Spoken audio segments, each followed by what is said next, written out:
Ako po si Miss Winnie at ito ang ating kwento. Hello, Nay? Romel, gising na si Melissa. Ha? Totoo po ba? Oo, kaya bilis. Pumunta ka na dito sa ospital. Hinahanap ka niya. Sige, Nay. Sige, pupunta ako dyan ngayon. Ay, salamat sa Diyos. Biglang napaluha si Romel sa tuwa. Hindi niya mapigilan ang mabilis na pagpatak ng mga luha sa kanyang pisngi. Matagal din siyang naghintay, nagdasal at halos araw-araw ay binabantayan si Melissa sa ICU. At ngayon gising na siya, buhay at hinahanap siya. Mabilis niyang kinuha ang susi ng kotse na nakapatong sa lamesa. Tumakbo siya palabas ng bahay, halos hindi maisara ang pinto sa sobrang pagmamadali. Habang naglalakad patungo sa sasakyan, nanginginig ang kanyang mga kamay, hindi sa kaba kundi sa sobrang saya at pananabik. Pagkasakay niya sa kotse, agad niyang pinaandar ito. Habang tinatahak ang daan papuntang ospital, hindi maalis ang ngiti sa kanyang labi. Panay ang bulong niya ng pasasalamat sa Diyos. Pagdating niya sa ospital, mabilis siyang sinalubong ng kanyang biyenang babae. Nasaan na siya, Nay? Nasa loob. Bale sabi ng doktor kanina, kailangan mo na siyang obserbahan sa loob ng 24 oras bago ilipat sa recovery room. Pero mukhang maganda naman daw ang responses niya. Gagaling na ang anak ko. Naku, mabuti naman kung ganun. Salamat talaga sa Diyos. Pwede po bang pumasok sa loob? Pwede naman, pero sandali lang muna ha. Bawal pa daw siyang mapagod. Tumango si Romel at agad tinungo ang pintuan ng ICU. Ramdam niya ang kabog sa kanyang dibdib habang nasa tapat ng pinto. Halos hindi siya makahinga sa sobrang excitement at kaba. Sa dami ng araw na ginugol niya sa pagdarasal, ngayon lang siya muling nakaramdam ng ganitong pag-asa. Dahan-dahan siyang pumasok sa loob at sa silid nakita niya si Melissa. Nakahiga, mahina pa rin pero gising na. Nakatingin ito sa kanya. May bahagyang ngiti sa labi at bakasang luha sa kanyang mga mata. Han? Han, mabuti at gising ka na. Ang tagal mong natulog ah. Hayaan mo na, Han. Ang mahalaga gising na ako at makakabawi na ako. Magiging maayos na rin ako. Yan ang palagi kong dasal gabi-gabi. Na magising ka, na bumalik ka na sa amin. Sobrang namiss kita. Hindi mo alam kung ilan ulit akong umiiyak sa tabi mo. Pinisil niya ang kamay ng asawa, marahan at puno ng pag-aaruga. O sige, huwag ka na muna magsalita. Magpahinga ka para mas bumilis ang pagbuti mo at mailipat ka na sa recovery room. Oo, Han. Salamat sa iyo, sa paghihintay, sa hindi pagsuko. Mahal na mahal kita. Sobra. Napasinghap si Romel. Hindi na kinaya ng puso niyang pigilan ang damdamin. Napaluha siyang muli. Sa bawat patak ng luha, dama ang pinagdaanan nilang sakit, takot at panalangin. Hinaplos niya ang buhok ni Melissa. Mahal na mahal din kita, Melissa. Inilapit niya ang kanyang noo sa noo ni Melissa. Sa labas naman ng silid, tahimik na nanonood si Aling Lotlot. Pinunasan niya ang kanyang mga luha at isang taimtim na panalangin ang kanyang ibinulong. Salamat po at bumalik na ang anak ko. 3 buwang walang malay si Melissa matapos ang isang malagim na aksidente. Galing siya sa trabaho noon at pauwi na. Habang sakay ng motorsiklo na minamaneho ng isang grab driver, nabundol sila ng isang truck sa highway. Tumilapon si Melissa at sa lakas ng tama, nabagok ang kanyang ulo. Dinala siya kagad sa ospital at nilagay sa ICU. Ayon sa mga doktor, malala ang trauma sa ulo ni Melissa. Nagkaroon din siya ng internal injuries. Isa sa mga pinakaapektado ay ang kanyang matres, na kinailangan tanggalin upang mailigtas pa ang kanyang buhay. Bilang asawa, halos gumuho ang mundo ni Romel. Mahirap tanggapin ang kondisyon ni Melissa, lalo at wala pa silang anak. Matapos ang mahigit 24 oras, inilipat na siya ng kwarto. Sa bagong silid, mas maaliwalas at mas komportable para sa kanila. Nakahiga si Melissa. Maputla pa rin ang kulay pero buhay. Nakatingin lang sa kisame na tila iniintindi pa ang mga nangyayari. Dahan-dahang lumapit si Romel. Hinawakan ng kamay ng asawa at hinaplos yon ng marahan. Han, Bakit? May masakit ba sa'yo? wala naman. May gusto sana akong tanungin sa'yo eh. Ano yun? Habang tulog ako, meron akong napakahabang panaginip. Tungkol sa'yo, may kabit ka raw. Nakita ko kung paano mo siya yakapin. Masaya kayo, tapos ako nanonood lang. Hindi ko kayo mapigilan. Grabe naman panaginip yan. May nangyari bang ganun? Wala. Ano ka ba naman? Wala akong babae. Ikaw lang. Ikaw lang ang mahal ko, Han. Wala nang iba. Napatingin si Melissa sa kanyang asawa. Parang pilit tinutukoy kung nagsasabi ito ng katotohanan. Baka naman totoo yun ha. Tinatago mo lang sa akin. Hindi ah. Mula nang maaksidente ka, halos dito na ako tumira sa ospital. Wala akong ibang iniisip kundi ikaw lang. Paano pa ako magkakaroon ng oras sa iba? Tahimik si Melissa. Pilit pa ring iniintindi ang kanyang damdamin. Hindi niya alam kung ang panaginip ba niya ay babala o bunga lang ng trauma. Lumapit si Romel at marahang hinalikan ng noo ng asawa. Hayaan mo, Han. Basta magpagaling ka muna. Huwag mo nang iniisip yung panaginip mo na yan. Magpasalamat na lang tayo at nalampasan natin to. Kung sa bagay, tama ka. Basta, totoo yung sinasabi mo ha. Promise, Han. Hindi ako nagsisinungaling. Sa gilid ng kwarto, tahimik na nakamasid si Aling Lotlot. Nakakunot ang noo nito pero hindi nagsasalita. Hindi niya makuha kung dapat ba siyang maging masaya sa naging takbo ng pag-uusap ng mag-asawa. Matapos ang ilang minuto, tumikhim si Aling Lotlot. Lumapit siya sa kama ng dahan-dahan. Romel, hindi mo pa ba sasabihin sa kanyang totoo? Napatigil si Romel. Napatingin siya sa biyenan, tsaka muling tumingin kay Melissa. Nag-aalangan siya. Kita sa kanyang mga mata ang pag-aalala.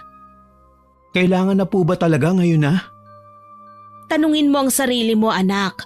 Kung ikaw ang nasa kalagayan niya, gusto mo bang malamang huli na ang lahat? Masakit man pero mas mahirap kung sa iba pa niya maririnig. Bakit? Anong nangyayari? Bakit parang may hindi ako alam? Tahimik, hindi kaagad nakasagot si Romel. Kinuha niya ang kamay ni Melissa, marahan niyang hinaplos. Tsaka siya huminga ng malalim. Han, may kailangan kang malaman. Pero bago ang lahat, gusto kong sabihin sa'yo na mahal kita. Walang magbabago kahit ano paman. Ano nga ba? Sabihin niyo na. Anong nangyari sa akin? Sa aksidente, hindi lang ulo mo ang naapektuhan. Nagkaroon ka rin ng matinding pinsala sa loob ng katawan mo. Han, tinamaan din ng trauma ang matres mo. At kinailangan itong alisin ng mga doktor para mailigtas ang buhay mo. Napatulala si Melissa. Dahan-dahan parang binagsakan siya ng napakabigat na bagay. Unti-unti, dumaloy ang luha sa kanyang mga mata. Ibig sabihin, hindi na ako... Oo anak, hindi ka na maaaring magkaanak. Pero ayos lang naman yun, hindi ba? Importante buhay ka at yun ang pinakamahalaga. Hindi nagsalita si Melissa. Tuloy-tuloy ang pagdaloy ng kanyang mga luha. Ang mga kamay niya ay nanginginig at ang kanyang mga mata ay punong-puno ng sakit at panghihinayang.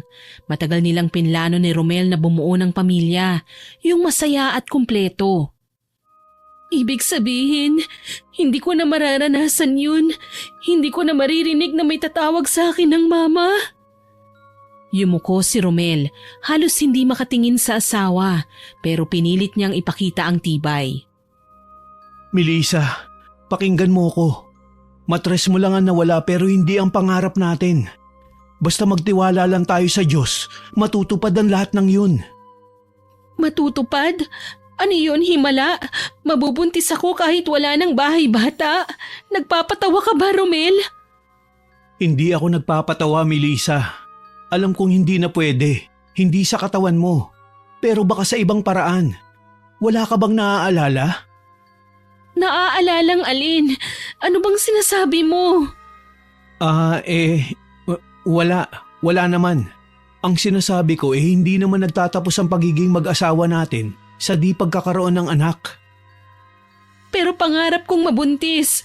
Pangarap kong magkaroon ng anakan. Gusto kong maranasan at maramdaman kung paano gumalaw ang bata sa loob ko. Yung paghihintay ng buwan-buwan. Tapos yung panganganak.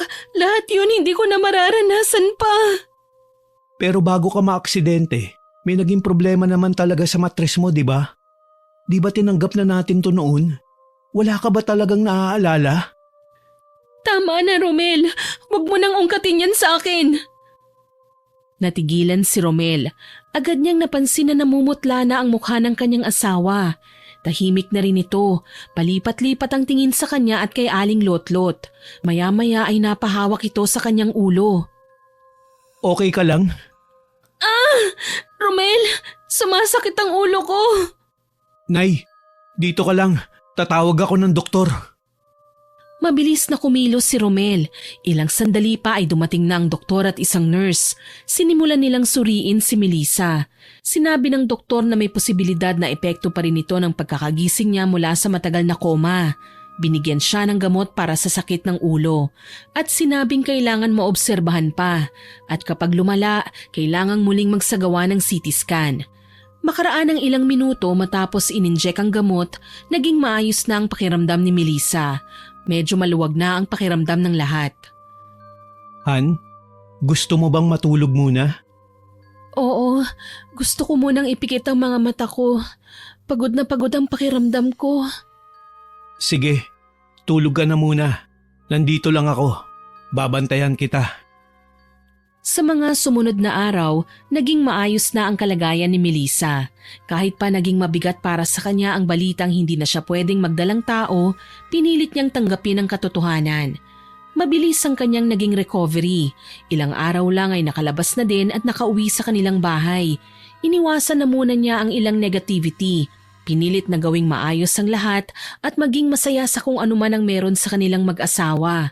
Maski nga ang mga album ng larawan ay iniiwasan na muna niya dahil ayaw niyang masaktan kapag nakita niya ang mga nakalagay doon na mga lumang larawan ng ultrasound ng sanggol na nabuo ngunit hindi na ipanganak dahil sa komplikasyon. Sa kanyang pag-uwi, si Aling Lotlot ang kanyang ina ang madalas niyang nakakasama. Mula ito sa probinsya, lumuwas ng Maynila nang mabalitaan na naaksidente si Melissa. Si Romel matapos masigurong maayos na ang kalagayan ni Melissa ay bumalik na sa trabaho bilang isang engineer sa isang pribado at malaking kumpanya ng construction. Malaki ang kita niya, maganda ang posisyon at dahil dito, komportable ang pamumuhay nila. Unang linggo, tahimik at maayos ang lahat. Wala namang kakaibang napapansin si Melissa. Pero isang araw biglang lumapit si Aling Lotlot sa kanyang anak.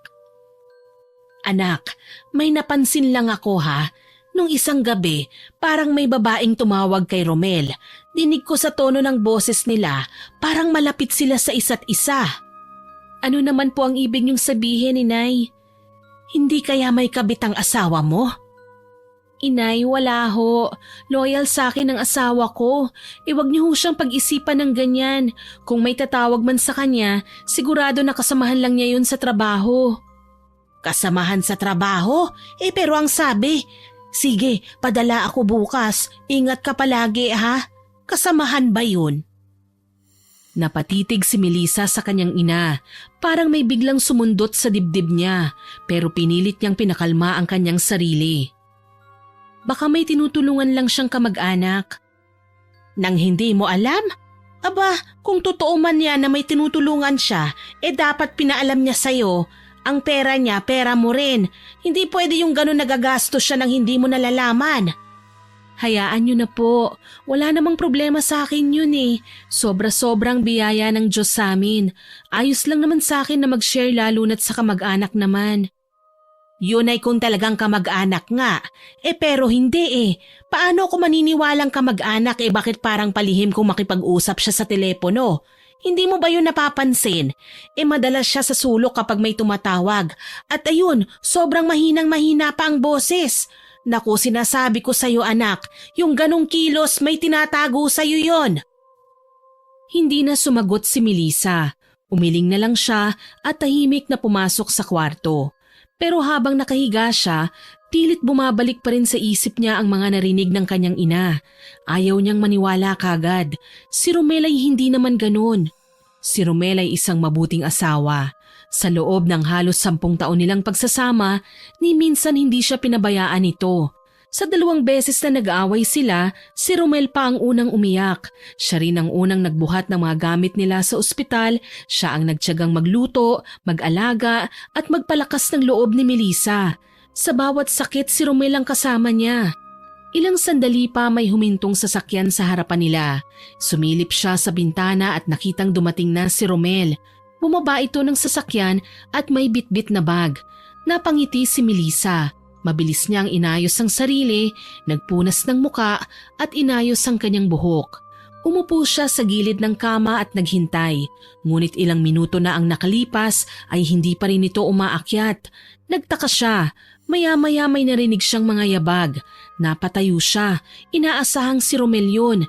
Ngunit nang bumukas ang pinto ay si Aling Lotlot ang pumasok. "Andyan na yung asawa mo. Mabuti papuntahan mo." "Hintayin ko na lang po dito, Inay." "Hihintayin mo? Kung gano'n hahayaan mo lang siya dun sa ibaba habang nakikipaglandian sa telepono." "Ano hong sabi niyo?" "Andon may kausap na naman at sigurado ko yun din yung babaeng kausap niya na sinasabi ko sa yung padadalhan niya ng pera. Naku, tama ako anak, maniwala ka sa akin, may kabit ang asawa mo, maniwala ka sa akin." "Inay, hindi ganyan si Romel, mabait siyang asawa." "Mabait nga, babaero naman. Masayang-masaya nga dun sa ibaba eh. Nakita ko yung ningning sa mga mata niya, tapos ang lapad ng ngiti, parang kilig na kilig. Hay nako, sinasabi ko sa'yo, Melissa." "Baka naman may ibang dahilan kung bakit siya masaya habang kausap yung nasa telepono." "Anak, hindi ko gustong sirain ang tiwala mo sa asawa mo. Pero ayoko ring lokohin mo ang sarili mo. Alam kong mabait si Romel, oo. Pero lahat ng lalaki may kahinaan yan. Lalo na kung iniisip nilang hindi mo na mabibigay ang mga pangarap nila. Hindi mo siya mabibigyan ng anak eh." Matalimang salitang binitiwan ng ina. Hindi sinadya ni Aling Lotlot pero tumama ito sa pinakamasakit na parte ng puso ni Melissa. Hindi siya sumagot. Tahimik lang siyang umalis ng kwarto at tumiretso sa banyo. Kunwari iihi, pero doon siya napaupo sa takip ng inidoro. Umiyak siya. Mula nang masabihan siya ng doktor na hindi na siya pwedeng magdalang tao, ito ang pinakamalaking takot niya, na baka sa huli si Romel din ay bibitaw. "Anak, ayos ka lang ba dyan? Lumabas ka rito, nag-uusap pa tayo eh." Ngunit hindi sumagot si Melissa. "Ay nako Melissa, mabuti papuntahan mo na siya dun sa ibaba para masabi mong nagsasabi ako ng totoo. Huwag ka nang maging bulag anak, ilang beses ko na siyang nahuhuli, maniwala ka sa akin." "Inay, tama na ho, lumabas na po muna kayo ng kwarto namin, pakiusap lang." "O sige, aalis na ako. Kung ayaw mong maniwala sa akin, bahala ka. Pero pag dumating ang araw at mahuli mo siya, huwag mong sabihing hindi kita binalaan ha." Lumabas na ng kwarto si Aling Lotlot. Habang nasa loob ng banyo, muli niyang inayos ang kanyang sarili. Pinunasan ang muka at pinilit niyang ngumiti sa harap ng salamin. Dahan-dahan siyang lumabas, pati na sa kanyang silid. Habang bumababa siya ng hagdan, tanaw niya mula sa itaas ang sala. At doon nakita niya si Romel, nakaupo sa sofa at nakatalikod ng konti sa hagdan. May kausap nga ito sa cellphone. Hindi niya marinig ang sinasabi nito pero nakita niyang masaya ang asawa. Pangiti-ngiti pa ito at paminsan-minsan ay bumubulong. Napatigil si Melissa sa gitna ng hagdan. Tila nanigas ang kanyang katawan. Pinanood lang niya ito, yung lalaking iniisip niyang kailanman ay hindi siya kayang saktan. Maya-maya, biglang napalingon si Romel. Nagtagpo ang kanilang mga mata. Nanlaki ang mata ng lalaki. Natigilan, parang binuhusan ng malamig na tubig. Nang mahimasmasan, napatingin ito sa cellphone na hawak. Dali-dali niya itong binaba at halos kasabay nun, itinago sa bulsa ng kanyang pantalon. "Han? Sino yung kausap mo?" Katrabaho ko." "Katrabaho? Bakit mo naman binaba yung tawag?" Tapos na kami mag-usap." Ganun ba? Kumain ka na? Oo, tapos na. May libreng food kanina sa opisina. Medyo naparami ko ng kain kaya hindi na ako maghahaponan dito. Sige. Kung ganon, halika na dito sa itaas. Magpahinga ka na. Nang gabing yun, pinili ni Melissa na wag nang ungkatin ang kanyang mga hinala. Tahimik siyang naglakad paakyat ng hagdan habang kasunod si Romel.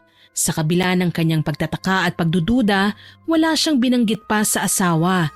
Hindi na siya nagtanong, hindi na rin nagparinig. Humiga siya sa kama, pinikit ang mga mata at pilit na isiniksik sa utak na baka nga katrabaho lang ni Romel ang kausap nito sa telepono. Niyakap siya ng asawa bago matulog. At nang gabing yun, binaliwala na lang ni Melissa ang nakita at lahat ng naramdaman niya. Mas pinili niyang manahimik. Kinabukasan, pagkaalis ni Romel, papasok sa trabaho, muling pumasok si Aling Lotlot sa silid ng mag-asawa. "Oh, ano, nakausap mo na? Natanong mo na ba siya kung may babae siya?" Hindi sumagot si Melissa. Bagkus ay tumitig na lang ito sa ina. Hindi makapaniwalang sa ganoong oras ay kukulitin siya nito tungkol sa kanyang paghihinala. "Huwag mong sabihing hindi mo pa kinakausap. Ano ka ba naman, Melissa? Hindi pwede yung ganyan.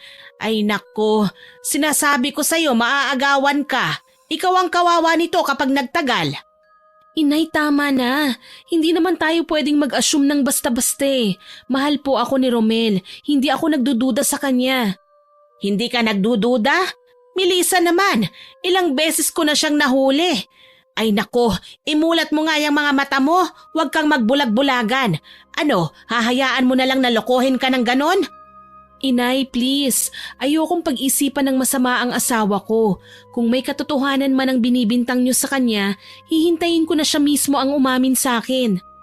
"Hindi ka ba nag-iisip, Melissa? Walang lalaking umaamin sa mga kalokohan nila. Maniwala ka sa akin, anak. Gumising ka at hindi lahat ng lalaki totoo ang sinasabi. Tama na yung pagiging martir mo. Tigilan mo na yung pagiging mabait mo. Baka yan pa ang dahilan kung bakit ka niloloko." Hindi ko kayang husgahan siya ngayon nang wala man lang malinaw na ebidensya. Ayoko munang maniwala kung wala akong hawak na magpapatunay na may kabit nga ang asawa ko. "Ebidensya? Nagdudumilat na ang katotohanan, Melissa. Ano ka ba? O sige, ebidensya ang gusto mo? Halika, maghalughug tayo sa mga gamit ng asawa mo. Malay mo may makita tayo." "Po? O di ba yan ang gusto mo?" "Pero inay..." "Ayaw mo? O sige, kung wala tayong makikita, titigil na ako. Promise yan, hindi na ako mangungulit. Magtitiwala na ulit ako sa asawa mo." Sa umpisa'y nag-alangan pa si Melissa, pero sa huli napapayag din. Binuksan nila ang cabinet ni Romel at sa drawer nakita nila ang passbook, ang savings account nila ni Romel. Agad niya itong kinuha at binuklat. Napakunot noo siya, may mga malalaking withdrawals na nakarecord. Una ilang araw bago siya maospital. Sumunod habang siya'y nasa koma. Hindi niya alam ang mga ito. Wala pa ding sinasabi sa kanya si Romel. Kinabahan siya nang makita ito lalo na't malalaki ang perang nawawala. Dahan-dahan siyang napaupo sa gilid ng kama. Hawak ang passbook na parabang isang bagay na pwedeng sumabog sa kamay niya. "Bakit hindi ko alam to?" Lumapit si Aling Lotlot. Pinilit silipin ang laman ng passbook. Nang makita ang mga halaga, napailing siya. "Abay, saan niya dinala ang mga ito? Ang laking halaga. Hindi mo talaga alam ito, Melissa? Lalo na to, oh. Bago ka na aksidente. Ang laking halaga nito, ah. Anong ginawa niya sa pera? Binili ng bahay ang kabit niya?" Umiling lang si Melissa, pero halata sa muka ang pagkalito at unti-unting pagkatakot. Tumayo siya at nagsimulang halughugin ang aparador ni Romel. Ilang minuto pa'y may mga nahulog na sobre mula sa pagitan ng mga nakatiklop na damit. Kinuha niya ito. May mga papel, mga resibo, mga remittance slips. Nang buksan niya at isa-isahin, napansin niya ang isang pangalan, paulit-ulit sa iba't ibang resibo. 1, 2, 5, 10, iba't ibang petsa, iba't ibang halaga. May 5,000, may 10, may 15, at halos lahat tumutugma sa mga panahong kritikal siya sa ospital. Napatitig si Melissa sa mga papel, hindi makapaniwala. Vivian? Sino ito? Hindi mo kilala? O di ba, sabi ko naman sa'yo, tama talaga ako, may kabit yang asawa mo. Yan o, yan ang ebidensyang hinahanap mo. Hindi sumagot ang babae. Tumahimik lang siyang nakayuko. Nanginginig ang kanyang kamay sa pagkakahawak ng mga dokumento. Isang malamig na pakiramdam ang bumalot sa kanya. Kailan mo ba balak tanungin ang asawa mo? Muling tinignan ni Melissa ang sobre kung saan nakalagay ang mga resibo. Inisa-isa niya ang laman hanggang sa may nakita siyang larawan. Dahan-dahan niya itong hinugot. Isang babae, morena, makinis ang balat, mahaba ang buhok. Ang kanyang mga mata ay mapupungay. Naka-light makeup lang ito pero hindi maipagkakailang maganda rin ang babae. Aba, in fairness sa asawa mo marunong din talagang pumili ang loko. Maganda rin ang kabit. O ano, hindi ka pa rin ba naniniwala? Sa palagay mo, hindi ka kayang ipagpalit ng asawa mo sa ganito kagandang babae? Patuloy na pagsulsol ng kanyang ina habang si Melissa ay nakatitig sa larawan. Hawak niya ito ng mahigpit. Isang saglit pa, napatayo siya bigla. Tama ka nga, inay. Niloloko nga ako ni Romel. Mabuti naman at natauhan ka na rin. Akala niya siguro hindi siya mabubuking. Nakakaloko talaga. Ang kapal ng mukha ng asawa mong yan. Walang iya siya. Hindi man lang niya ako nirespeto. Habang ako nakaratay sa ospital, walang malay, tapos siya may ginagawang kababuyan sa likod ko. Napaluhod si Melissa sa sahig. Hawak-hawak pa rin ang larawan ng babae. Tumulo ang luha niya. Nanginginig ang katawan sa galit at sakit. Ano bang pagkukulang ko, inay? Ginawa ko naman ang lahat Wala kang kasalanan, anak. Hindi mo kasalanan kung demonyo ang asawa mo.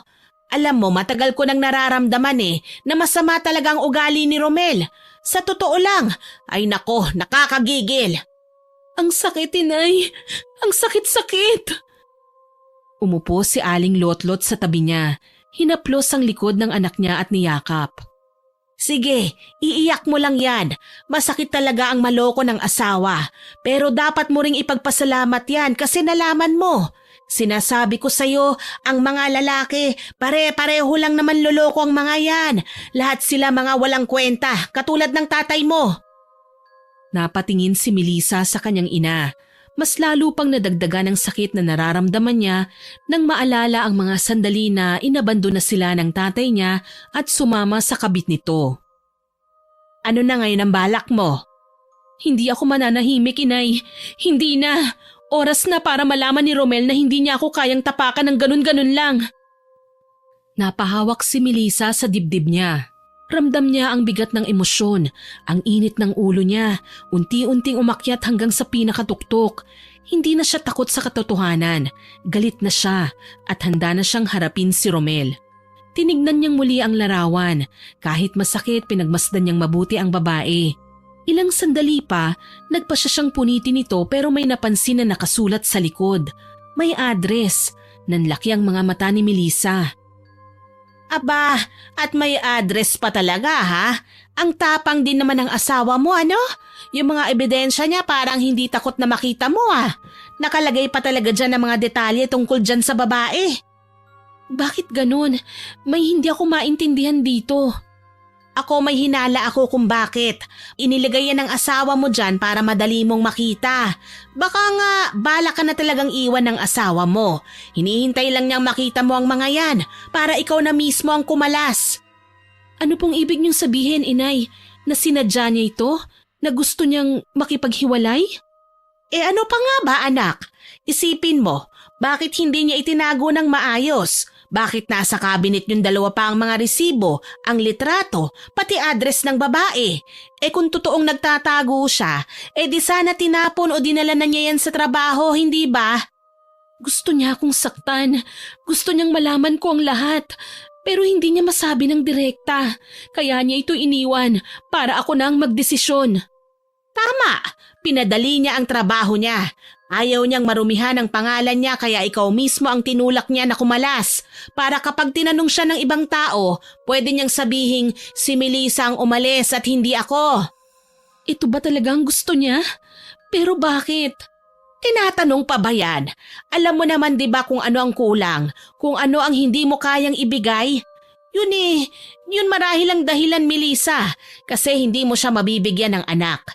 Kaya tigilan mo na ang pagtitiis sa lalaking yan. Hindi na siya karapat-dapat sa'yo. Kung totoo nga na gusto niyang ikaw ang kusang bumitaw, di ibigay mo na. Basta ba, kunin mo din kung ano ang para sa'yo. Maging matapang ka. Tumayo si Melissa. Pinahiran niya ang kanyang mga luha. Ayusin mo na ito. Kailangan bago kayo maghiwalay, ayusin mo ang lahat ng dapat ayusin. Huwag kang papayag na mapunta sa iba ang lahat ng pinaghirapan mo at ng asawa mo. Kunin mo lahat. Pera, ari-arian. Huwag kang magtitira ng para sa babae niya. Tapos umuwi na tayo ng probinsya. Doon na lang tayo. Mabubuhay tayo doon ng masaya. Hindi, inay. Hindi magiging ganun kadali yun. Kailangan ko pa rin ipaglaban ng asawa ko hanggat hindi nanggagaling sa kanya na ayaw na talaga niya sa akin. Pero hindi ako basta-basta mananahimik. Pupuntahan ko ang babaeng yan. Hindi para makipag-away. Gusto ko lang marinig mula sa kanya kung anong kasinungalingan ang sinabi sa kanya ng asawa ko. At pagkatapos nun, ako na ang magdidesisyon kung paano ko aayusin ang lahat ng ito. Ikaw, bahala ka kung yan ang desisyon mo. Hindi naman ako makikialam eh. Basta ako nandito nakasuporta sa'yo, anak. Sasamahan kita. Hindi ka pwedeng mag-isa sa ganyang lakad. Baka kung anong gawin sa'yo niyan. Huwag ho kayong mag-alala. Kaya ko po ang sarili ko. Hindi ako magpapatalo sa ganong klase ng babae. Kaya ko siyang harapin at ipamumuka ako sa kanya na hindi siya pwedeng maging masaya sa perang pinagpagura naming mag-asawa. Muli niyang isinilid ang litrato sa sobre kasama ang mga resibo. Isa-isa niyang pinulot ang mga patunay. Ipinangako niya sa sarili niya na hindi siya iiyak. Walang kaalam-alam si Romel sa binabalak ng kanyang asawa. Wala siyang ideya na may nalaman na si Melissa dahil sanay itong magtago ng nararamdaman. Kinabukasan, habang nasa trabaho si Romel, sumibat sina Melissa at Aling Lotlot. Bitbit ang larawan ng babae, sakay sila ng taxi. Hindi na sila nag-aksaya ng panahon. Pinuntahan nila ang address na nakasulat sa likod ng litrato, ang address ni Vivian. Nang makarating sila sa lugar, agad silang nagtanong-tanong sa mga nakatira roon. Isang matanda ang nagturo sa kanila kung saan ito matatagpuan. At sinabi rin na halos magtatatlong buwan pa lang doon ang babae. Matapos magpasalamat ay pinagmasdan ng dalawa ang itinurong bahay. Apartment style ang lugar, isang lumang gusali na may magkakadikit na unit. May hagdang bakal sa gilid at sa labas ng bawat pinto ay may mga nakasampay na damit, kaldero at mga lumang upuan. Halatang simple lang ang pamumuhay. Tila napako ang mga paa ni Melissa. Hindi pa siya kagad lumapit. Humugot siya ng isang malalim na hininga. Naramdaman ni Aling Lotlot ang pag-aalinlangan ng anak. Anak, ano bang hinihintay mo? Puntahan na natin. Ako na ang bahalang sumabunot sa malanding babae na yan kung kinakailangan. Huwag ka lang paaapi. Hindi kaagad kumilos si Melissa. Gusto niyang ihanda ang sarili. Hindi niya alam kung anong madadatnan. Hindi niya rin alam kung anong klaseng babae si Vivian. Ngunit biglang bumukas ang pinto. At doon, tumambad sa paningin niya ang isang morenang babae, maganda, maayos ang bihis. Ngunit nabigla si Melissa nang makita niya ang tiyan ng babae. Nakaumbok ito, halatang buntis. Para bang may tumusok sa puso niya. Nanlaki ang mga mata, natulala at hindi siya nakagalaw. Hindi siya makapaniwalang may dinadala na ito at posibleng anak ni Romel. Hindi na siya lumapit, wala siyang sinabi, hindi na niya kinaya. Mabilis siyang tumalikod at tumakbo papalayo. Melissa! Anak! Nagmamadaling sumunod ang matanda. Sumakay na sila ng taxi pagkatapos. Habang nasa loob ng sasakyan, hindi na napigilan ni Melissa ang emosyon. Napahagulgol siya ng iyak. Tila mapupugto ang hininga sa sobrang sakit na nararamdaman. Hayop na lalaking yan! Wala na talagang konsensya! Habang ikaw nakaratay sa ospital, siya naman abala sa pagtatanim ng anak sa ibang babae! Grabe na ito, anak! Kausapin mo na yung asawa mo! Hiwalayan mo na! Hindi sumagot si Melissa. Tuloy pa rin ang pag-agos ng kanyang luha. Ngunit sa likod ng kanyang mga hikbi, dahan-dahan nang nabubuo sa isipan niya ang mga plano. Hindi na siya pwedeng magpaloko. Hindi na siya pwedeng magtiis. Hindi na siya ang dating si Melissa. Anak, ipaglaban mo ang karapatan mo.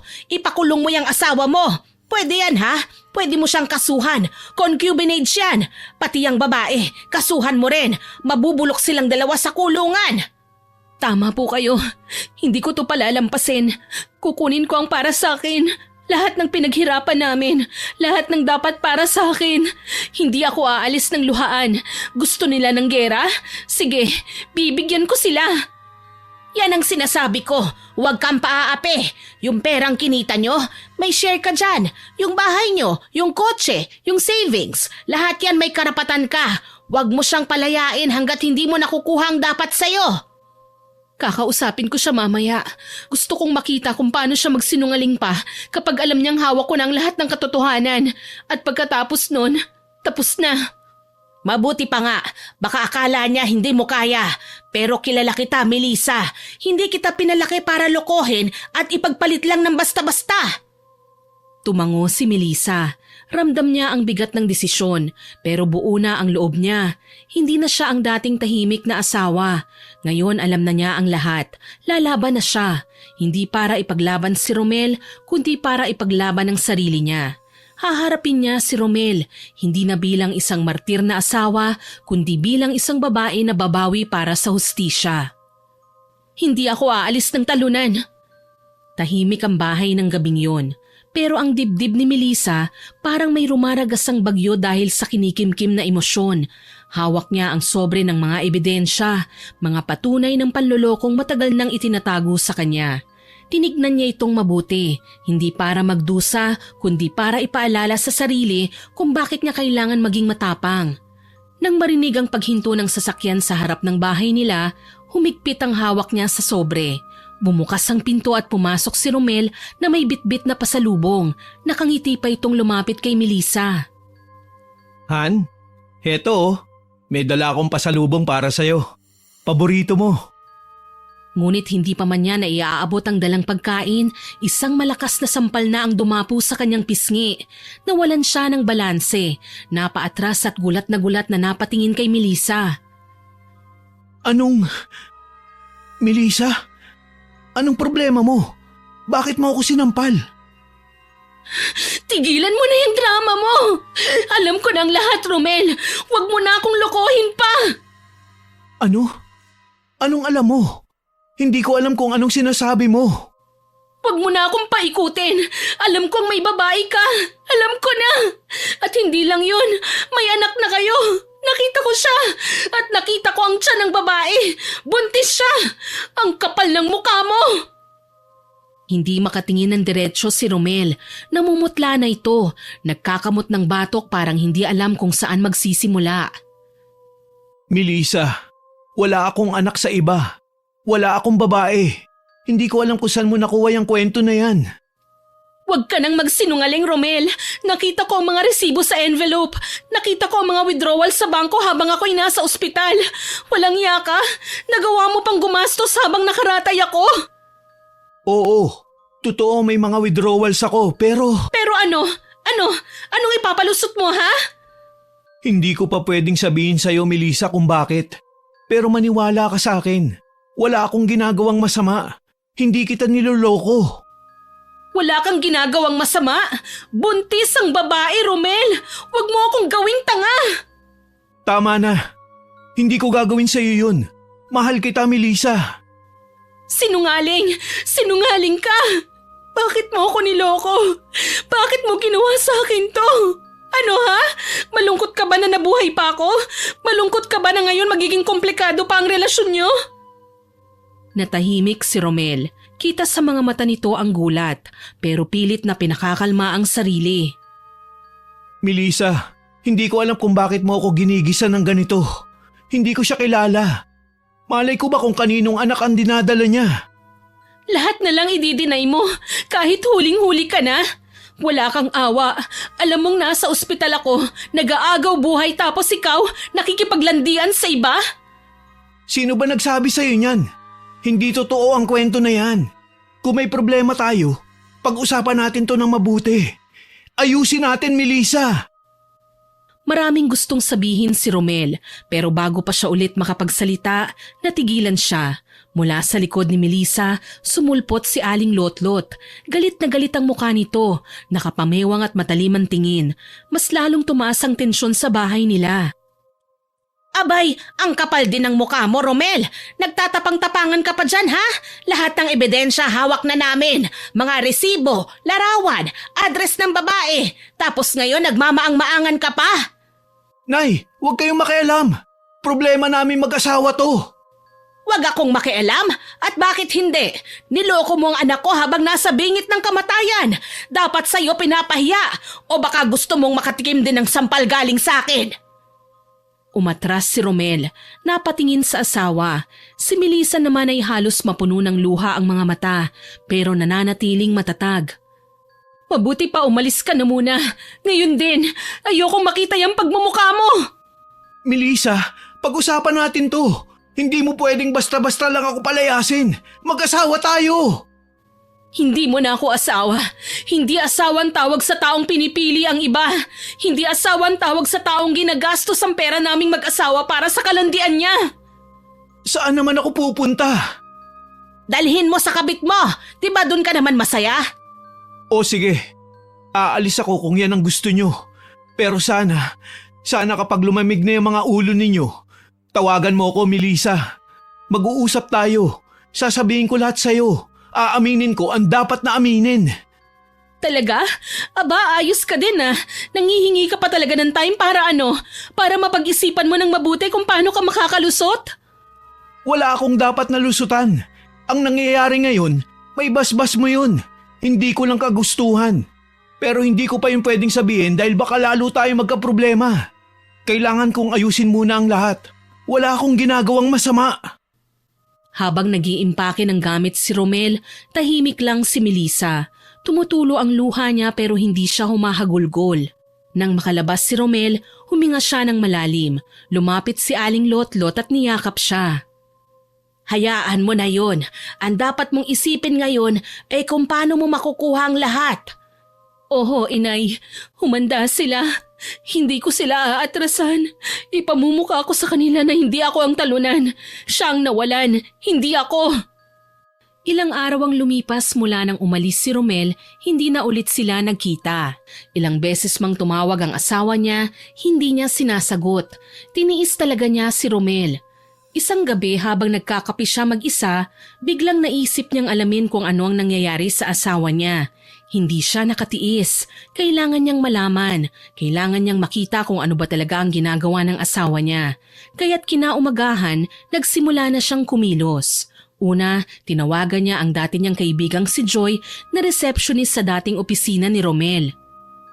Wala siya dito sa opisina, Mel. Na-assign na siya sa field ng isang construction project sa Makati. Pero bumabalik-balik din siya rito para sa reports. Alam mo ba kung kailan siya madalas naroon? Usually Monday hanggang Wednesday tapos bumabalik siya dito sa opisina ng Thursday. Tapos balik ulit sa field.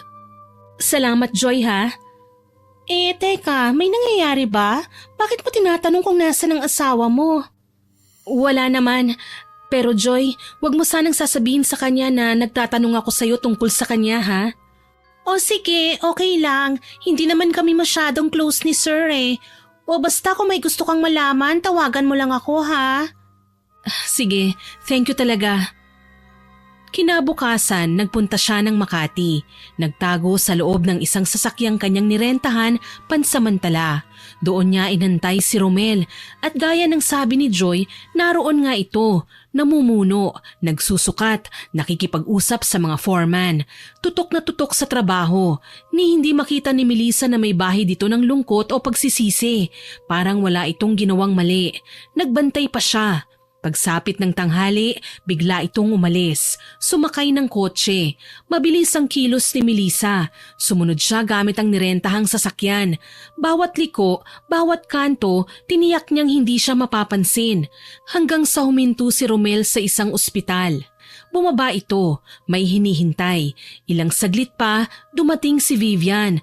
Maganda, maayos ang itsura. Nagtagpo sila sa harap ng ospital at sa hindi inaasahang tagpo, hinawakan ni Romel ang tiyan ni Vivian. Tuwang-tuwa ang mukha nito.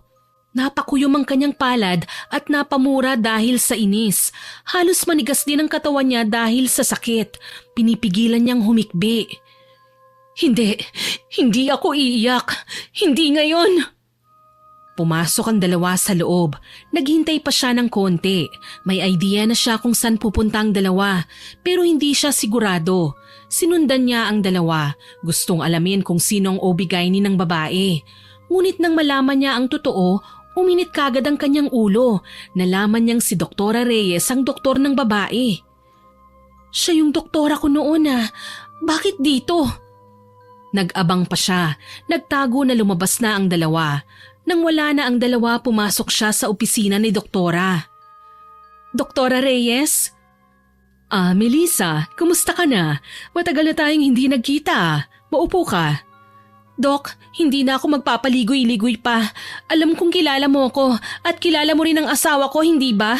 Si Vivian, kilala mo? Yes, para saan ba itong usapan na ito? Nakita ko ang asawa ko kasama ang babae na yon. Dito sila pumasok at alam kong nagpa-check up sila sa'yo. Gusto kong malaman kung si Romel ba ang ama ng pinagbubuntis ng babaeng yon.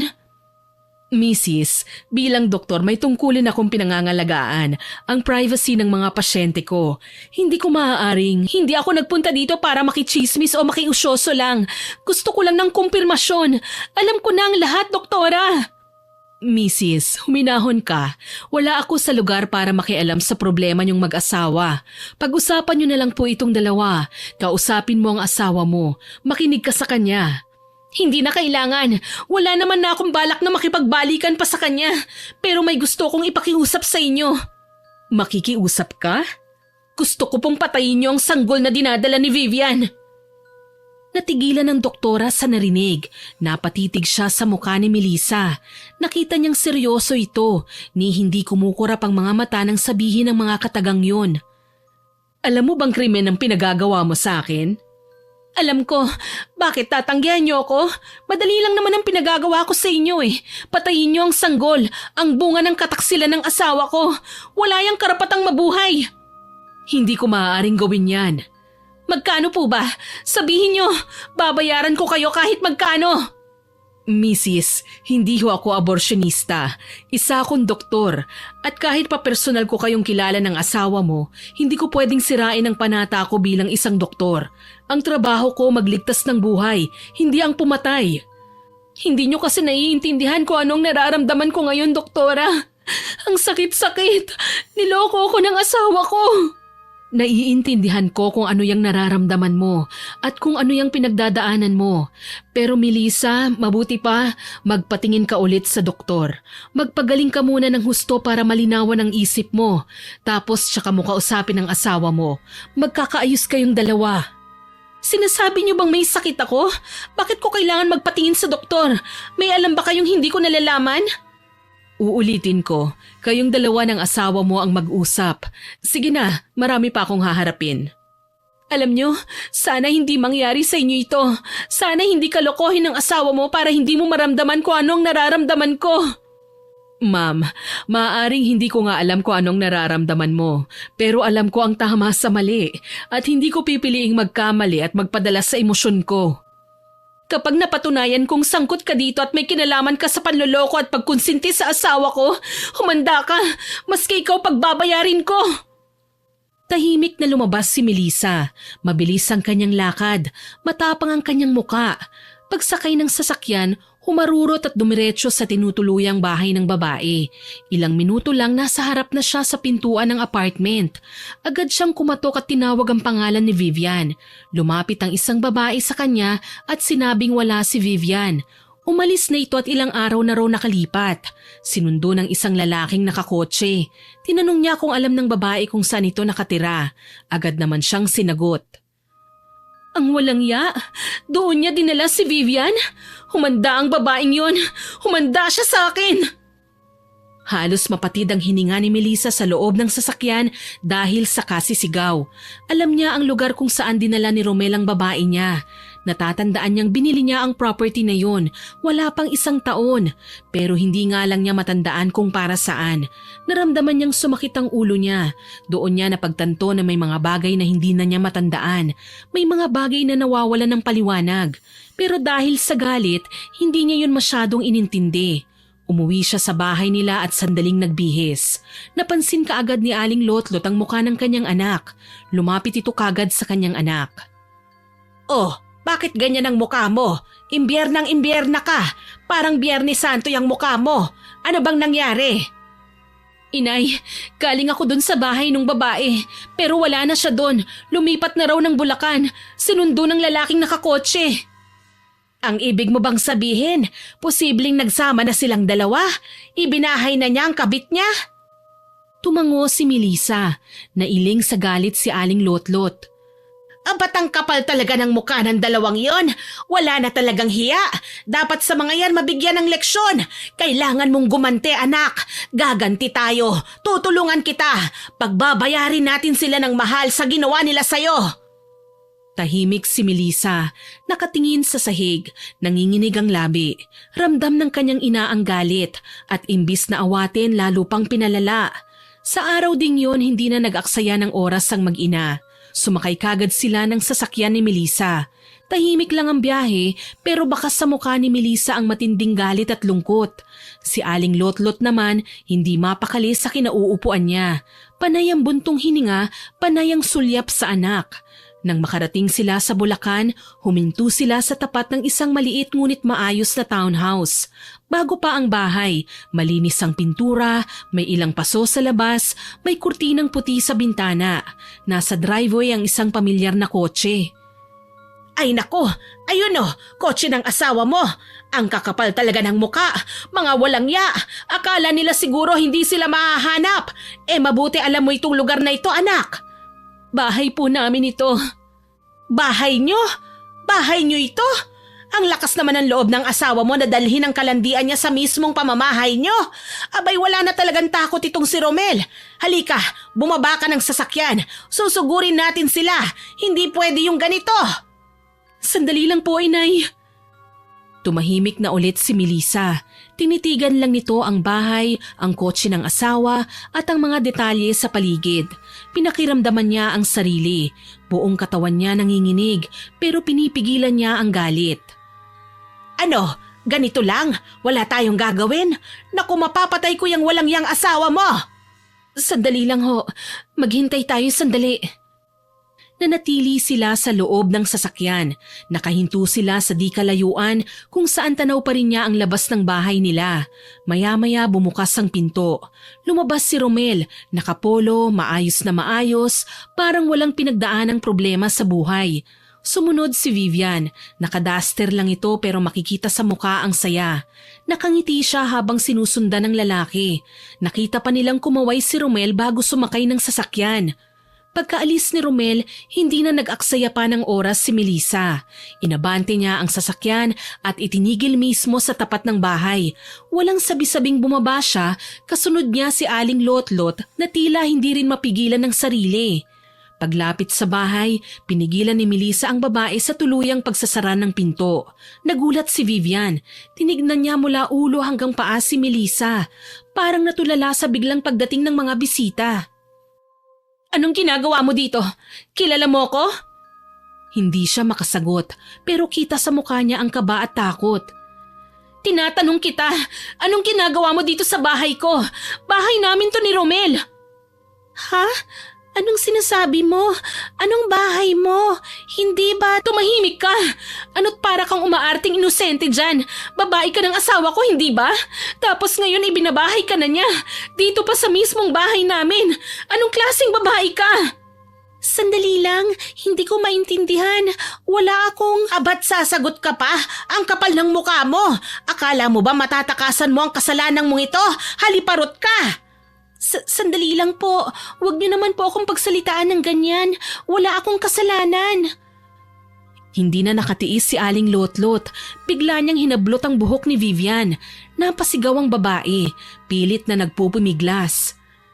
"Tama na po. Buntis po ako. Maawa naman po kayo sa akin."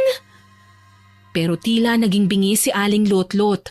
Tuloy-tuloy lang siya sa paghatak niya sa buhok ng babae habang panay ang pagmumura nito at pagbato ng masasakit na salita. Malandi ka? Pumapatol ka sa asawa ng may asawa? Sinira mo ang buhay ng anak ko, kaya sisirain ko ang sayo. Titiyakin kong makakalbo kita, pokpok ka! Habang nangyayari yon, tahimik lang si Melissa. Hinayaan lang niya ang ina sa ginagawa nitong pananakit kay Vivian. Patuloy lang sila sa kanilang ginagawa. Hindi nila namalayan na bumalik si Romel. May nakalimutan ito sa bahay. Natigilan siya nang makita ang kanyang asawa na nasa loob na ng bahay, kasama si Aling Lotlot. Ngunit ang ikinatakot niya ay ang makita niya kung anong ginagawa ng kanyang biyenan kay Vivian. Mabilis siyang pumasok sa loob para pigilan ito. Ano to? Bitawan mo si Vivian, Nay! Agad niyang hinila si Aling Lotlot palayo, pero dahil sa lakas ng pagkakabig niya, natumba ang matanda sa sofa sa loob ng bahay. Inay! Romel! Anong ginawa mo sa nanay ko? I'm sorry, hindi ko sinasadya. Pero mukhang ayos naman siya. Malambot ang sofa na yan. Ano bang ginagawa niyo dito? Bakit kayo nananakit ng tao? Anong sabi mo? Wala ka ba talagang kahihiyan, Romel, para itanong sa akin yan? Kayo ang dapat kong tanungin bakit kayo nandito? Bakit mo dinala yung babae na yan dito? At bakit mo sinaktan ang nanay ko? Mel, hindi ko siya sinaktan. Hindi ko sinasadya. Hayop ka, Romel! Wala kang kwentang lalaki! Makinig muna kayo. Sasabihin ko na ang totoo. Sasabihin ko ng lahat. Pag-usapan na natin to ngayon. Pero bago pa masimula ng paliwanag, biglang nagreklamo si Vivian ng pananakit ng tiyan. Nakangiwi ito at nakahawak sa kanyang puson. Agad na nakita ni Romel ang dugong dumadaloy sa binti ng babae. Aray, ang sakit! Tulong! Tulungan mo ako, Romel! Nataranta si Romel. Hindi! Hindi pwedeng mamatay ang anak ko! Halika na! Dadalhin na kita sa ospital! Sandali! Anong dadalhin? Mag-uusap pa tayo, Romel! Walang aalis! Hindi! Saka na! Kailangan muna nating madala sa ospital si Vivian. Baka mapano ang bata! Agad na inalalayan ni Romel si Vivian. Binuhat pa ito papunta sa kotse. Mabilis na pinaandar ang sasakyan at umalis. Naiwan sa loob ng bahay sina Melissa at Aling Lotlot. Kita mo yon? Kita mo kung paano ka tinalikuran ng magaling mong asawa? Iniwan ka dito na parang basahan. Nay, hindi ko ho alam kung anong iisipin ko ngayon. Pero ang sakit po. Parang hindi ako makahinga. Naku, relax ka lang anak. Di ako marunong mag-drive ng sasakyan eh. Walang maghahatid sa'yo sa ospital. Tuluyan na nga napaiyak si Melissa sa sama ng loob. Hindi na ako nagtataka kung bakit nauwi sa ganito. Noon pa man, sinabi ko na sa'yo, huwag mo siyang pakasalan, pero hindi ka nakinig. Anong ginawa niya? Nilayo ka niya sa akin, tapos gayon sinaktan ka pa niya at pinaiyak. Kung alam ko lang, sana noon pa lang nung nanliligaw siya, kinulam ko na, para hindi na siya umabot sa ganito. Napaupo sa sofa si Melissa. Hawak ang ulo niya. Hindi niya lubos maisip na mangyayari sa kanya ang ganito. Lahat ng pinangarap niya sa pagsasama nila ni Romel biglang gumuho. Anak, ayoko na talagang makita kang ganito. Hindi ako papayag na basta ka na lang nilang tratuhin na parang basura. Hindi ako papayag. Gagantihan ko sila sa paraang alam ko. Inay, wag na. Wag na nating dagdagan pa ang gulo. Hayaan na natin ang batas na magparusa sa kanila. Ano? Yun ang hustisya para sa'yo? Yung makulong lang ang asawa mo sa loob ng 6 na buwan? 1 taon? O 4? Tapos yung babae, papayag ka na destyero lang ang parusa? Kulang yun anak. Hindi yun sapat sa lahat ng mga naging kasalanan nila sa'yo. Napaangat ng tingin si Melissa sa ina. Nakita niyang inilabas nito ang isang panyo at agad na lumuhod sa sahig. Pinunasan niya ang dugong tumulo sa sahig at pagkatapos ay tumingin sa paligid. Namulot ito ng ilang piraso ng hibla ng buhok. Humanda sila! Gaganti tayo anak! Tama ka inay. Ayoko nang maging biktima. Kung iniwan niya ako para sa babae niya, sige, hindi ko hahayaan maging masaya sila. Kukunin ko ang hustisya. Magbabayad sila. Magbabayad sila. Yan, ganyan nga anak. Magalit ka. Ganyan ang gusto ko. Yung lumalaban. Kasi hindi naman kita pinalaking mahina. Gawin mo na, inay. Ang gusto ko maramdaman nila kung gaano kasakit ito. Gusto ko silang magsisi. At mangyayari yan. Pangako ko sa'yo. Pero, inay, di ba matagal mo nang itinigil ang ganyang gawain? Mangkukulam ka pa rin pala? Oo naman. Matagal na. Itinigil ko na pero kaya ko naman ulit gawin eh. Kakayanin ko. Alang-alang sa'yo, anak.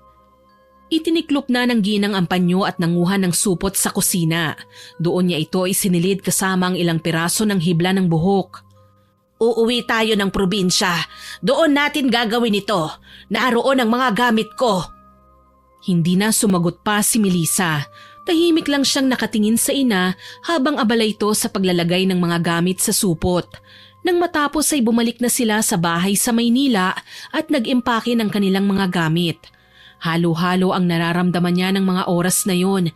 Hindi niya akalain sa ganoong paraan magtatapos ang lahat sa kanila ni Romel. Nang makalabas ng bahay, sumulya pa siya sa pinagsaluhan nilang tahanan ng asawa. Sa bahay na una siyang nangarap na may masayang pamilya at panghabang buhay na kaligayahan. Ngunit ang lahat ay naglaho.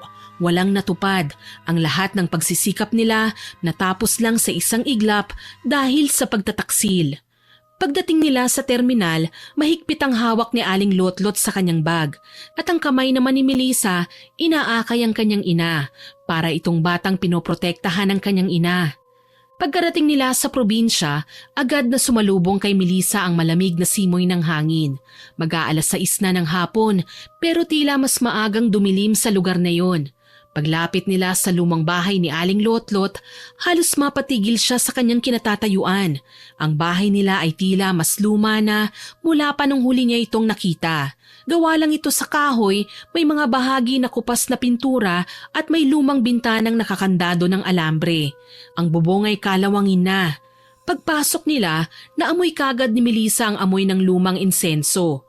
Naroon pa rin ang altar sa isang sulok, may mga nakalagay na mga manika, itim na kandila, lumang larawan ng kanilang mga ninuno at ang nakabaligtad na krus.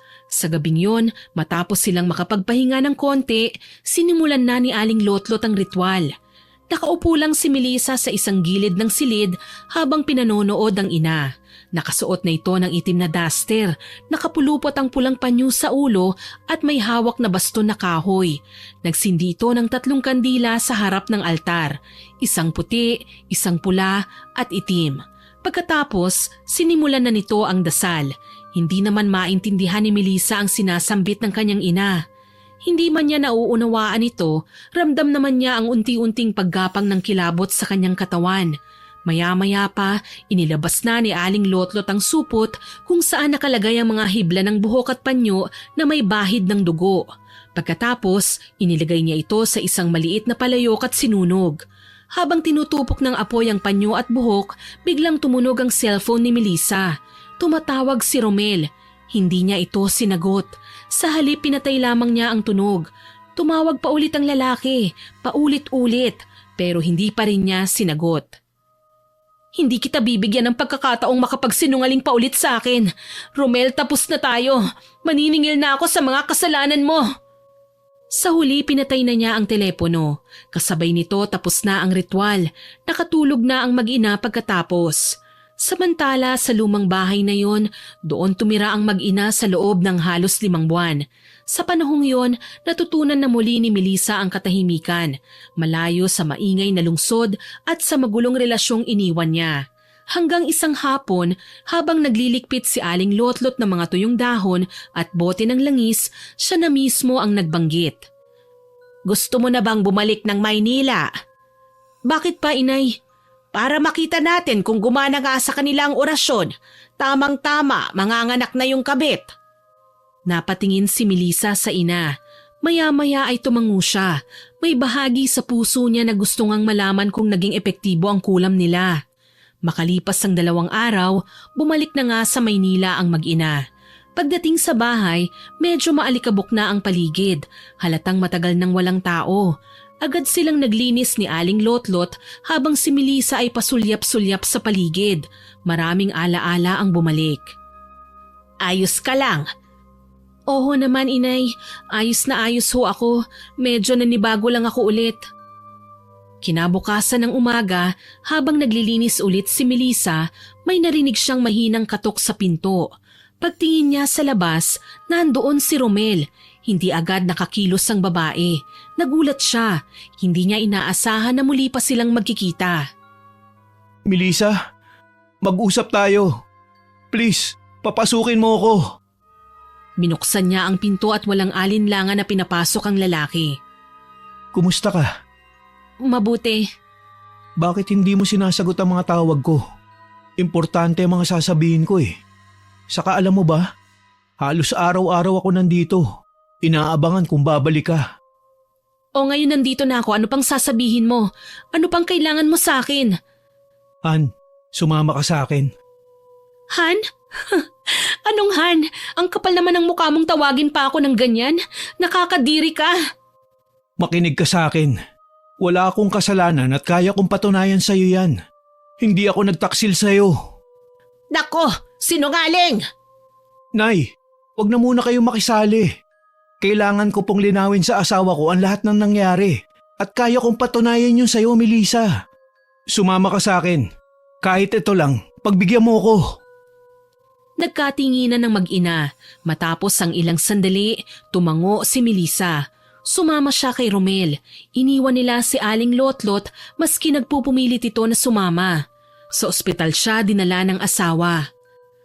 Bakit mo ko dito dinala? Hindi sumagot si Romel. Pumasok sila sa loob ng opisina ng doktora. Pagpasok nila, nandun din si Vivian. Nakaupo ito sa sulok. Malaki na ang tiyan at halatang malapit na manganak. Maputla ito, medyo pumayat at may galis sa kamay. Napangiti ng lihim si Melissa. Bahagyang gumaan ang loob niya. Anong ginagawa natin dito? Bakit nandito yan? Agad na inilabas ng doktora ang ilang dokumento. Nakalista ron ang pangalan niya at ni Romel. Nakita niya ang mga pirma niya sa papeles kung saan sumasang-ayon siya sa nakalahad sa dokumento. Melissa, bago ang lahat, gusto kong magpakilala sa iyo ulit. Ako si Doktora Ann Reyes, nakatatandang kapatid ni Romel. Ano? Magkapatid kayo? Oo, at alam mo yun dati. Lumapit kayo sa akin para manghingi ng tulong kasi hindi talaga healthy ang matres mo. Wala kang kakayahang manganak kaya lumapit kayo sa akin at sa asawa ko na nagsasagawa ng gestational surrogacy program. Totoo ba ang lahat ng ito? Bakit ganun? Bakit wala akong maalala? Dahil may kondisyon ka na kung saan nawawala ang ilang alaala mo bago mangyari ang trauma o aksidente mo. Ano? Melissa, hindi ba't kasama pa kayo na isinagawa sa ibang bansa ang program? Hindi ko maalala. Si Vivian ang napili natin magdala ng anak natin. Plano nating dalawa to. Natahimik si Melissa. Parang biglang bumalik ang lahat sa kanya. Bago mangyari ang aksidente, masayang-masaya sila. Tumawag si Romel sa kanya habang nasa daan at sinabi nitong matagumpay na nabuo ang embryo sa sinapupunan ni Vivian. Iyak siya ng iyak sa tuwa noon. Pakiramdam niya, matutupad na rin ang matagal nilang pangarap na magkaanak. Kaya't sa sobrang excitement, agad siyang umuwi. Sumakay siya ng motor. Doon na siya inabutan ng aksidente. Ngayon malinaw na sa kanya, lahat ng ginagawa ni Romel ay bahagi ng planong gusto rin naman niya noon. Ang bahay sa Bulacan ay ibibigay kay Vivian oras na maipanganak niya ang anak nilang mag-asawa. Ang pera, allowances, gastos sa ospital at check-ups, lahat yun ay napagkasunduan nila. Kung ganun, nagkamali ako. Hindi kabit si Vivian? Walang kabit si Romel. Lahat ng ito ay legal sa pagitan nating lahat. Si Vivian surrogate lang siya, hindi siya kabit. Hindi makapagsalita si Melissa. Napaupo siya. Tumulo ang luha niya. Hindi niya alam kung para sa sarili niya o sa anak na nasa sinapupunan ngayon ng babaeng minsan niyang kinamuhian. Bakit? Bakit hindi mo kagad sinabi sa akin, Romel? Pagkalabas mo sa ospital, natakot ako kasi baka makasama sa'yo kung pipilitin kitang maalala mo ang lahat. Sa tuwing magtatangka kong sabihin sa'yo, nauudlot dahil laging sumasakit ang ulo mo. Nung nasa Bulacan na tayo, bala ko na talagang sabihin sa'yo ang lahat. Kaso nalagay naman sa alanganin ng bata. At kailangang unahin siya para sa kapakanan ng magiging anak natin. Tapos yun, wala na. Hindi ka na ulit nagpakita. Tumingin si Melissa kay Vivian. Namumutla ito, parang may sakit. Hindi ito makatingin ng diretsyo sa kanya. Kita sa anyo nito ang hirap at totoo ngang nagdusa ito sa pagbubuntis. Tumayo si Melissa at lumapit sa kanya. Pinagmasdan niya ito ng ilang segundo. Sa loob niya, labis ang naging pag-aalala niya. Ilang sandali pa, bigla siyang lumuhod sa harap ni Vivian. Agad na umiyak ang babae habang nakaluhod. Hindi niya maipaliwanag ang bigat na nararamdaman niya sa kanyang dibdib. Hinawakan niya ang tiyan ni Vivian. Dahan-dahan, mabilis siyang nagsisi sa kanyang mga ginawa. I'm sorry. Sorry sa lahat ng nagawa ko. Sa lahat ng mga nasabi ko. Hindi ko alam kung anong gagawin ko. Please, Vivian, anak ko, patawarin mo ko. Tama na po, ma'am. Naiintindihan ko naman po kung bakit tayo umabot sa ganong sitwasyon dati. Ako rin po, sigurado ako kung ako ang nasa sitwasyon nyo, baka mas malala pa po ang nagawa ko. Hindi ko rin alam kung kakayanin ko eh. Pero tapos na po yun. Ang mahalaga ngayon buhay ang bata. Maayos ka at maayos na rin kami. Mas lumakas ang iyak ni Melissa. Hindi niya na napigilang humagulgol. Alam niyang mas malala pa doon ang kanyang nagawa. Hindi lang pagsisisi ang nararamdaman niya ng oras na yun kundi takot. Takot sa pwedeng kahinatnan ng kanyang anak. Nilapitan siya ni Romel. Maingat na inalalayan para makatayo. Ayos lang lahat, Han. Hindi ko nahahayaan pang masaktan ka. Susubukan nating buuin uli ang lahat. Basta gusto mo magsimula, magsisimula tayo. Dahan-dahan niyang niyakap si Melissa. Bagamat may takot pa rin sa puso ng babae, ramdam niyang totoo ang mga salita ni Romel. Ngunit bago pa man siya makasagot, biglang nanlabo ang kanyang paningin. Romel? Melissa? Umikot ang paligid. Unti-unti siyang nanghina at nanlamig. Sa isang iglap, hinimatay si Melissa. Melissa! Nagkagulo sa loob ng opisina ni Doktora. Mabilis na tumawag ang doktora ng tulong habang si Vivian ay napatayo. Bakas ang pagkabigla at pag-aalala sa muka. Ilang sandali lang ay dumating ang mga nurse. Mabilis nilang nilapatan ng paunang lunas si Melissa. Inilagay sa stretcher at dinala sa ER. Si Romel halos hindi magkanda-ugaga sa pagsunod. Hawak ang kamay ng asawa habang inililipat ito. Pagmulat ng mga mata ni Melissa, nasa hospital bed na siya. Mahina ang kanyang pakiramdam pero malinaw na ang kanyang isipan. Nang igalaw niya ang ulo niya, nakita niya si Romel sa tabi. Nakaupo ito, nakatitig sa kanya, punong-puno ng pag-aalala ang muka. Romel? Mabuti naman at gising ka na. Pinag-alala mo naman ako ng hustuhan. Tinitigan ni Melissa ang asawa. Napalunok siya ng ilang beses. Gusto na niyang aminin ng mga nagawa nila ni Aling Lotlot, ang ritual at ang kulam. Gusto niyang magsimulang muli at alam niyang kailangan maging tapat siya sa asawa kung gusto talaga nilang ayusin ang lahat. Romel, may kailangan akong aminin sa'yo. Ngunit bago pa niya masabi ang susunod na salita, bumukas ang pinto ng kwarto. Hayop ka! Anong ginawa mo sa anak ko? Nagulat si Melissa at Romel. Biglang pumasok si Aling Lotlot, galit na galit. Lumapit ito kay Romel at sinugod siya. Tinulak ang dibdib ng lalaki. Nay, sandali lang po. Huwag mo kong mananay-nanay dyan! Muntik mo nang patayin ang anak ko! Inay, tama na. Hindi kasalanan ni Romel. Han, pwede mo ba kaming iwan muna ni nanay? Tumango si Romel. Umalis ito sa kwarto at iniwan ang mag-ina para makapag-usap. Pagkaalis nito ay agad na ikinuwento ni Melissa ang totoo sa kanyang ina. Mahinahon ang kanyang boses pero puno ng sakit. Ipinaliwanag niyang lahat. Wala siyang kinalimutang detalye. Habang nagsasalita siya, nakita niya ang unti-unting pagbagsak ng ekspresyon ng ina. Tahimik lang ito habang pinakikinggan ang bawat salitang binibitiwan ng anak. Hindi na ito sumingit pa, hindi na rin nanulsol ng kung ano-ano. Unti-unti niyang naunawaan ang lahat. Unti-unting napagtanto niyang mali ang kanyang ginawa. Nang matapos magsalaysay si Melissa, nanatili pa rin silang tahimik. Parehong pagod, parehong emosyonal. Nagkamali sila. Ang batang dinadala ni Vivian ay hindi bunga ng pagtataksil, kundi bunga ng isang pangarap na matagal nang gustong matupad ng mag-asawa. Anong gagawin natin, Inay? Paano yun? Ano bang sumpa ang binigay niyo sa pinagbubuntis niya? Patay na isisilang ang bata. Iyon ang sumpa na ginawa ko. Nanginginig ang labi ni Aling Lotlot habang nakatitig sa anak niyang si Melissa. Hindi to pwede, Inay. Anong gagawin natin? Ito na ang huling pagkakataon ko para magkaroon ng anak. Inay, tulungan mo ko. Bawiin mo ang sumpa. Please, kailangan buhay ang anak ko. Anak, hindi madaling bawiin ang kulam. Kailangan may magsakripisyo para matapos yon. Nakikiusap ako. Parang awa mo na, Inay. Gawan niyo ng paraan. Ang anak ko, Inay. Ang anak ko. Please, wag niyong patayin ang anak ko. Hindi na napigilan pa ni Aling Lotlot ang mapaiyak. Bawat salitang binibitiwan ng anak ay parang sibat na dumudurog sa kanyang puso. Tahimik siyang lumapit, niyakap si Melissa ng mahigpit. Sige, gagawa ako ng paraan.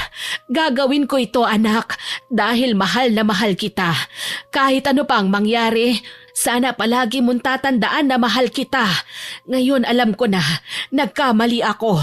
Mali akong isipin na kaya kong hawakan ang lahat, na pwede kitang kontrolin.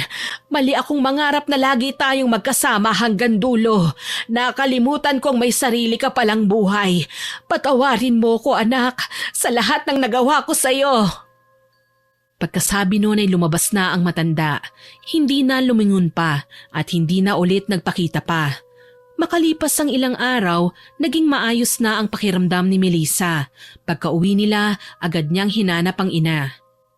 Umuwi na siya. Nagpaalam sa akin kanina. Hindi ko nga pala nasabi sa'yo. Sabi niya, doon na muna siya sa probinsya. Tumango si Melissa. Maya-maya tumunog ang telepono ni Romel. Tumatawag ang kapatid nito. Han, manganganak na si Vivian. Talaga? Tara, puntahan na natin. Gusto kong makita ang anak ko. Mabilis silang sumakay ng sasakyan at nagpunta ng ospital. Pinapasok silang dalawa sa delivery room. Hirap si Vivian sa panganganak. Napahawak si Melissa sa dibdib niya. Hindi niya maipaliwanag ang nararamdaman niya ng mga oras na yon. Ilang minuto pa, sa huling sigaw ni Vivian, inilabas na niya ang sanggol na babae. Pero nagkaroon ng problema. Ang sanggol, hindi ito umiyak. Tila tumigil ang oras para kay Melissa. Naging mabagal sa kanya ang mga kilos sa loob ng kwartong yun. Nakita niyang marahang minamasahe ng doktora ang dibdib at likod ng sanggol at binigyan ito ng hangin. Halos mawala ng ulirat si Melissa dahil sa matinding pag-aalala. Diyos ko, huwag niyo pong kunin ang anak ko. Maawa po kayo. Iligtas niyo po siya. Nagsalitan sila ni Romel ng pagdarasal. Halos sabay silang humihikbi habang pinanonood ang pakikipaglaban ng munting buhay na yon. At sa wakas, isang mahinang iyak. Sumunod ang mas malakas. Napasinghap si Melissa. Napahawak sa kanyang bibig. Umiyak siya sa sobrang tuwa. Buhay ang anak nila. Buhay ang sanggol. Umiyak din si Vivian habang nakapikit sa pagod. Lumapit si Melissa sa kanya, humawak sa kanyang kamay. Salamat Vivian. Pagkalipas ng ilang oras, habang karga ni Melissa ang kanyang anak at pinagmamasdan nitong natutulog sa kanyang dibdib, tumunog ang kanyang cellphone.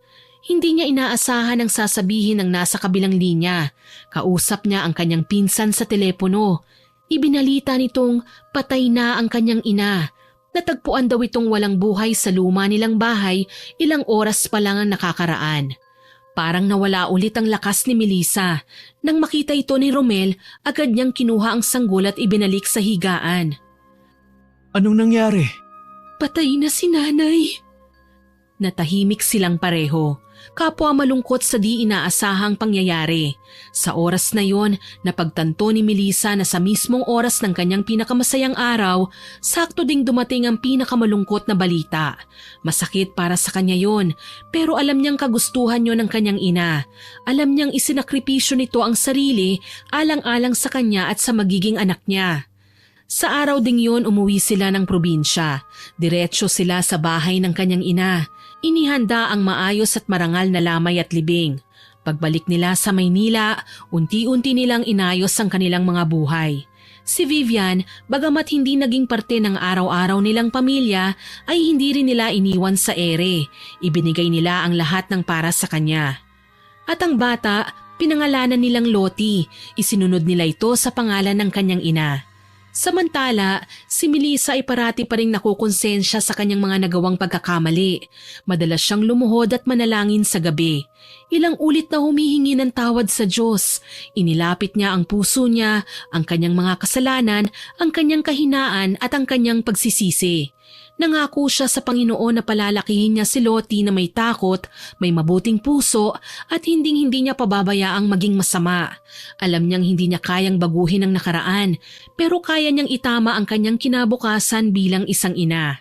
Naging payapa ang mga sumunod na taon. Napatawad na ni Melissa ang sarili. Naghilom na rin ang sakit sa puso niya. Mula sa madilim na pagkakamali, sumibol ang panibagong liwanag. At sa liwanag na yon, nahanap muli ni Melissa ang kanyang pananampalataya, pag-asa at ang tunay na kahulugan ng pamilya. At sa isang bahagi ng pagkatao ni Melissa, ang lihim na yon, ang nagawa niyang kasalanan, ay pinili niyang panatilihin na lang na sikreto habang buhay. Naway nagustuhan niyo ang aking ibinahaging kwento, pero bago ko po tapusin ito, gusto kong mag-shoutout sa mga masusugid nating tagapakinig. Shoutout po kina Mukbanger21 Mix na nag-comment po sa parusa sa tendera ng prutas upload na nice story daw po at ang laking tulong daw ng stories natin sa gaya niyang may insomnia. Sa Timbang Family na taga-Tahian, Golden City, Imus, kay Miss Jenilyn Mix Vlog, Ma'am Elvira Malakas from Bagong Barrio, Caloocan City, Ma'am Cecil Vlog at sa Sarmiento Family from Pangasinan, Miss Sandra Cuello, kay May Honeylord 23 na nag-comment sa Dalagang Manunugis at sa parusa sa tindera ng prutas upload na avid listener daw po natin siya from Russia at nakakawala daw po ng stress at pagod ang mga stories natin dito. Kay Miss Len TV na watching from Saudi Arabia, kay Miss Grace Amora na nag-comment po sa Lihim ng Matandang Dalaga upload na beautiful story of pure and true love daw po ito. Salamat po ma'am at nagustuhan nyo. Miss Rubilin Gepigon, Miss Irene Flores, kay Miss Merlin Francisco from Inabasan Hamtik Antique at kay Love Corner Story na nag-comment po sa Lihim ng Matandang Dalaga upload. Ang sabi po niya, every word hits the heart, no need for fancy visuals, just a sincere real voice is enough. Salamat po at nagustuhan nyo ang pagsasadula ko sa kwentong ito. Kay Miss Teresita Miranda or Tara Rose, Sir Rogelio Castro at kay Miss Melissa Layag. Salamat po sa lahat ng like ninyo at comments at sa susunod po ay sisikapin kong ma-shoutout ang iba pa nating listeners. Muli, ako po si Miss Winnie na nagpapasalamat sa inyong pakikinig.